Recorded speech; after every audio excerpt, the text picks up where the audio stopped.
আসসালামু আলাইকুম এভরিওয়ান, আশা করি সবাই অনেক ভালো আছেন। তো এখানে আজকে আমার আম্মু একটা পিঠা বানাতে যাচ্ছে, আমি জানি না এটার নাম কি। তো আটার মধ্যে প্রথমে নারকেল, মিঠাই এবং পানি দিয়ে আটাটা মধ্যে নিয়ে এরপর কড়াইতে অল্প পরিমাণে তেল দিয়ে আস্তে আস্তে একটু একটু করে ছেড়ে দিয়েছে। এরপর এগুলো হালকা আঁচে ভেজে নিয়ে এগুলোকে উঠিয়ে নেওয়া হয়েছে।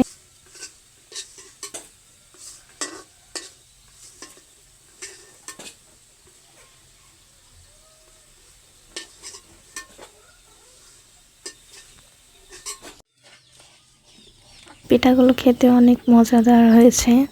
এত কম সময়ের মধ্যে এত সুস্বাদু পিঠা এই প্রথম খেলাম। আপনারা চাইলে এভাবে বানাতে পারেন। আর আমার চ্যানেলে আপনি নতুন দর্শক হয়ে থাকলে অবশ্যই আমার চ্যানেলটি সাবস্ক্রাইব করে দিবেন এবং আমার পাশেই থাকবেন সবসময়। আর এদিকে আমার টাফি আপেল খাচ্ছে।